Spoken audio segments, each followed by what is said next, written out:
رات کا عمیق اندھیرا روشنیوں کو نگلنے کے در پہ تھا، مگر فطری کمکموں یعنی چاند، ستاروں اور برقی کمکموں نے شہر کے بیچوں بیچ بنے اس پارک کو روشنی کے ہالے میں مقید کر رکھا تھا۔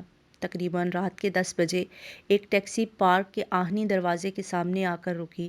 ٹیکسی ڈرائیور کی پیشانی پر دن بھر کی تھکاوٹ مانند افشاں بکھری ہوئی تھی، مگر طمانینت آنکھوں کے سرخ ڈوروں میں ہلکورے لے رہی تھی۔ شاید اس کا سبب یہ تھا کہ وہ پیسے کے لیے، پیٹ بھرنے کے لیے کوئی سواری لے کر پارک میں نہیں آیا تھا، بلکہ اپنی جوان ہوتی 2 بیٹیوں اور نصف بہتر کے ساتھ دن بھر کی تھکن اتارنے آیا تھا۔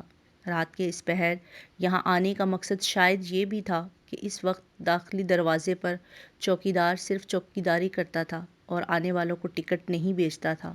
لاابالی مگر حساس ماہین نے دھیرے دھیرے چلتے ہوئے داخلی سیڑھیاں عبور کیں اور نرم نرم گھاس پر اپنے پیر رکھ دیے۔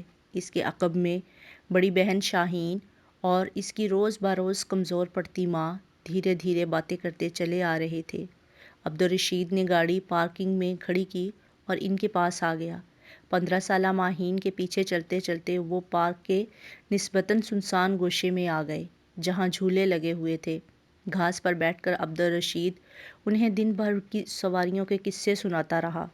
کسی برقعے والی عورت کا قصہ جو عبدالرشید کو ڈر کے مارے گھوری جا رہی تھی، اس کی گھبراہٹ اس کی پہلی دفعہ ٹیکسی میں بیٹھنے کی چغلی کھا رہی تھی۔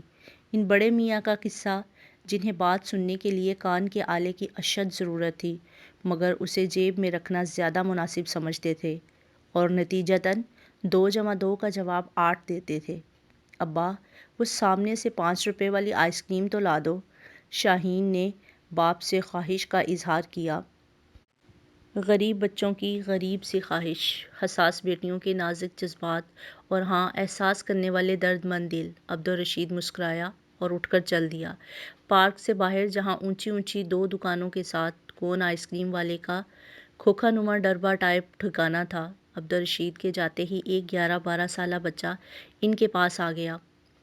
اس سردی کے موسم میں جب تن ڈھکنا اور ڈھانپنا کپڑوں کا مقصد نہیں ہوتا، بلکہ جسم کو ٹھٹھرنے سے باز رکھنا اور گرم رکھنا اصل مقصد ہوتا ہے، اسی سردی کے موسم میں وہ معصوم ننگے پیر تھا۔ اس کے پاؤں میں جوتی نہیں تھی، کالے کھردرے پاؤں اس کی شفاف آنکھوں سے ذرا میل نہیں کھاتے تھے۔ شلوار قمیض میں ملبوس اس بچے کے ہاتھ میں ایک بیگ تھا اور ہاتھوں میں چند باسی نمکوں کے پیکٹس۔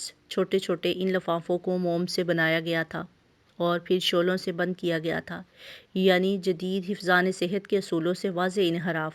قمیض پر پیوند بھی لگے ہوئے تھے۔ خاکستری رنگ کی قمیض اب قریب قریب کالی ہو چکی تھی۔ گردن پر میل کے نشان تھے، ایسا گہرا میل جو شاید مانجنے سے بھی نہ اترے۔ ہاتھوں پر پڑی کھردری لکیریں دور سے اس قدر واضح تھیں کہ دیکھنے سے بھی وحشت ہوتی تھی۔ پپڑی جمے ہونٹ اسی لمحے ہلے تھے جب ماہین اس کا تفصیلی جائزہ لے رہی تھی۔ باجی جی لے لو، 5 روپے کا ایک پیکٹ ہے، باجی لے لو۔ گڑ گڑاہٹ اور التجا سے ماہین کا دل پسیجا تھا، مگر ماں کا تنبیہ کرتا لہجہ گونج اٹھا، ہمیں نہیں چاہیے، 5 روپے میں 2 لے لو باجی، تم 2 لے لو، دیکھو آج صبح سے ایک بھی پیکٹ نہیں بیچ سکا۔ میرے پیروں کو دیکھو، سردی سے یخ ٹھنڈے ہو رہے ہیں، تمہارے 5 روپے سے کوئی سستا سا جرابوں کا جوڑا لے لوں گا، جوتی تو 5 روپے میں آ نہیں سکتی۔ اس نے شاید اپنا ہی تمسخر اڑایا تھا۔ سنو، تمہارا نام کیا ہے؟ شاہین نے پوچھا۔ نام؟ باجی نام کیا ہوتا ہے؟ باجی تم ہی لے لو، ایک پیکٹ لے لو۔ وہ شاید آگاہی کی پست ترین سطح سے بھی نچلی زندگی بسر کر رہا تھا، طبی شناخت سے ناواقف تھا۔ تمہیں گھر والے کیا کہہ کر پکارتے ہیں؟ اب کے ماہین نے اس بچے سے سوال کیا۔ باجی، گلو۔ وہ شرمندہ سا ہو گیا، شاید اپنی کم فہمی کا ادراک ہو گیا تھا اسے۔ چلو بھاگو یہاں سے، ہمیں معاف کرو۔ کہہ جو دیا نہیں چاہیے، سمجھ نہیں آتا تمہیں؟ کون سی زبان سمجھتے ہو؟ گدھے کہیں کے، الو کے پٹھے نہ ہو تو۔ اپنی بیٹیوں کی بڑھتی ہمدردی دیکھ کر کفایت شعار ماں کو اس کو بھگانا ہی پڑا۔ عبدالرشید تب تک کون آئس کریمز لا چکا تھا، بیٹیوں کے منہ سوجے ہوئے تھے۔ باپ کے آتے ہی سارا قصہ حرف بہ حرف سنا دیا۔ عبدالرشید باہر نکلنے والا انسان تھا اور اس کی بیٹیاں صرف اپنے 3 مرلے کے مکان سے مانوس تھیں۔ تجربہ اور عمر انسان کو وہ کچھ سکھا پڑھا اور سمجھا دیتا ہے جو درس گاہیں لاکھ کوشش کے باوجود دماغ میں نہیں انڈیل سکتی۔ عبدالرشید وہاں سے اٹھا، پارک میں تاحال موجود اس بچے کو تھاما اور بیٹیوں کے پاس لے آیا۔ بیٹیاں خوش ہو گئیں کہ شاید ننھے لڑکے کے پاؤں میں سردی لگنا کم ہو جائے گی، اور ان کی ماں تھوڑی سی خفا کہ یہ تو صرف پیسوں کا ضیاع ہے۔ ہاں بھئی، تمہارے پاس جوتے نہیں ہیں؟ عبدالرشید نے اس کا ہاتھ تھام کر پوچھا۔ نہیں جی، اس نگوڑی سردی کا تو کوئی علاج نہیں ہے۔ میرے پاس نہ ایندھن، نہ کپڑا، نہ رضائی، نہ کمبل، نہ جوتے، نہ سویٹر۔ اب کے بچے کی آواز میں سرسراہٹ تھی، کپ کپاہٹ تھی۔ وہ بازو کو کسمسا رہا تھا جس میں وہ کالا سا بیگ تھام رکھا تھا۔ عبدالرشید نے آنن فانن اس سے وہ بیگ جھپٹ لیا اور زپ کھول دی۔ وہاں پر پڑے 3 نفوس کی آنکھوں میں حیرانی اور ملامت تھی، جبکہ جھوٹ کا احساس آنسو بن کر بچے کے گالوں پر بہہ رہا تھا۔ عبدالرشید کی آنکھوں میں اطمینان تھا، کیونکہ وہ جانتا تھا کہ ایسا ہی ہوگا۔ جوتوں کے 4-5 جوڑے ان سب کا منہ چڑھا رہے تھے۔ 2 بدرنگ جرابوں کے جوڑے بھی اپنی حالت زار پر شرمسار تھے، جبکہ نمکو بکھری ہوئی پڑی تھی ان جوتیوں کے جوڑوں کے نیچے۔ ماہین اور شاہین حیران تھی، کوئی اتنا جھوٹا بھی ہو سکتا ہے؟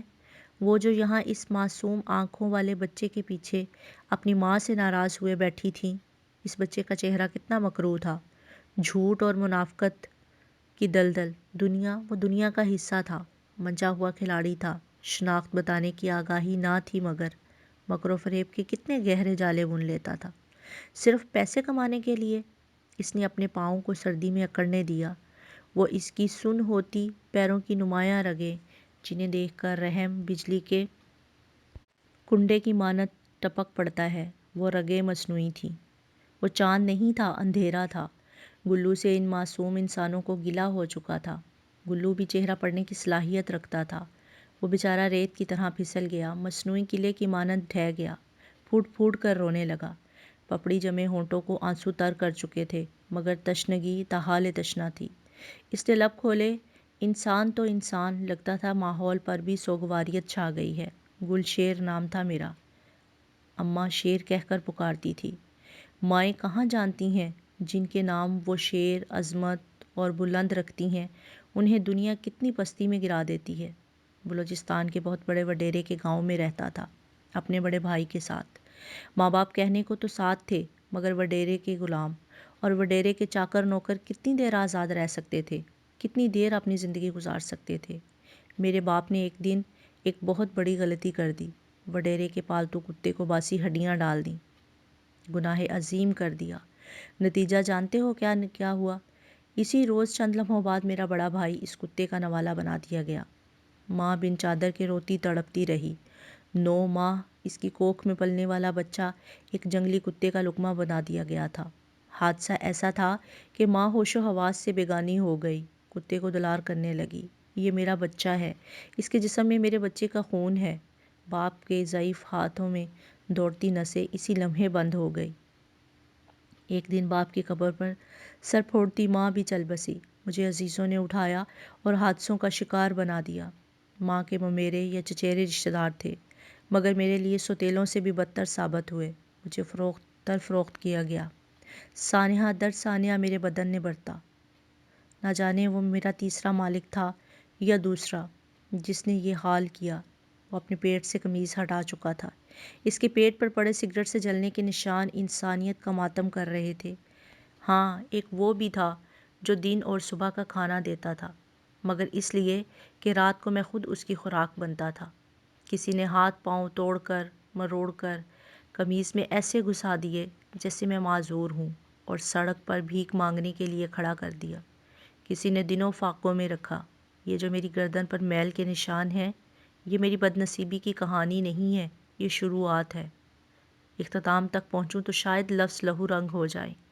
میرا مالک ویسے تو اللہ ہے، مگر اب کی بار جو مالک بنا ہے وہ فجر سے لے کر سورج طلوع ہونے تک دوڑ لگواتا ہے تاکہ میں تھکا ہوا لگوں، پھر صبح ہوتے ہی مجھے سفید پاؤڈر چٹا کر اپنے ساتھ ہاتھ تھام کر لے جاتا ہے بھیک مانگنے۔ وہ اندھا بنتا ہے اور میں ہاتھ پھیلاتا ہوں۔ کسی کو میری آنکھوں کے سرخ ٹوروں پر رحم آ جاتا ہے، کوئی پسینہ پسینہ ہوئی پیشانی پر نگاہ کرم ڈالتا ہے۔ 2-4 سکے لے کر اس کے پاس واپس آتا ہوں تو وہ اپنی چھڑی میری ان آنکھوں پہ مارتا ہے، کیل لگی چھڑی۔ اس نے درد سے آنکھیں بھیج لی۔ میں نیچے گر جاتا ہوں، منہ کے سامنے 2 نہیں تو کم از کم 1 سکہ مزید گر جاتا ہے۔ دوپہر تک یہ ڈرامہ چلتا ہے، یا پھر کسی شادی ہال کے باہر جا کر کھانے مانگنے والے کی قطاروں میں لگ جاتا ہوں۔ روٹی کتوں کی طرح گھسیٹ کر میں لاتا ہوں اور کھاتا وہ ہے۔ ہاں، کبھی 2-4 نوالے مجھے بھی دے دیتا ہے۔ شام کو بوجھ ڈھوتا ہوں۔ کارخانوں کا فرنیچر اتنی بڑی ریڑھیوں پر لادا جاتا ہے اور میں گدھا اسے گھسیٹ رہا ہوتا ہوں۔ کبھی کیا مشقت یا مصیبت، آفت یا محنت، جو بھی نام دے دیں، میں وہی کر رہا ہوتا ہوں۔ آپ کے نزدیک مشقت اور میرے لیے قیامت۔ رات بھر یہ ڈیوٹی دینی ہوتی ہے، اس نمکوں کو بیچنے کی، اپنے ننگے پاؤں کا رونا رونے کی۔ کچھ تو ایسے خدا ترس ملتے ہیں جو اپنے جوتے اتار کر دے دیتی ہیں، یہ انہی محسنوں کی دین ہے۔ اس نے بیگ کی طرف اشارہ کیا۔ اور کچھ ایسے بھی ملتے ہیں جو جوتا اتار کر منہ پر مارتے ہیں اور پھر دوبارہ اپنے پیر میں ڈال لیتے ہیں۔ اب آپ خود بتائیں، میں کیا کروں؟ میں کہاں جاؤں؟ میں دنیا سے جو مل رہا ہے میں وہی تو واپس کر رہا ہوں، اور کیا کر سکتا ہوں؟ ایسا نہ کروں تو زندگی چھین لے گا وہ ظالم۔ وہ رویا، وہ سسک گیا، وہ تڑپ ہی تو گیا۔ عبدالرشید اٹھا، جیب سے 10-10 کے 3 نوٹ نکالے اور اٹھ کے چل دیا، نوٹ پھینک کر۔ پیچھے پیچھے باقی 3 ساکت نفس بھی روتی بھیگی آنکھوں کے ہمراہ اٹھ کھڑے ہوئے۔ گل شیر، ماں کا شیر، دنیا کا گلو، روتا رہا، نہ جانے کب تک آئینہ دیکھتا رہا اور لہو لہان ہوتا رہا۔ پارک کی نسبتاً پرسکون جگہ پر ایک معصوم انسان نہ جانے کب تک انسان ہو کر بھی انسانیت کا ماتم کرتا رہا، اور وہ روتا رہا۔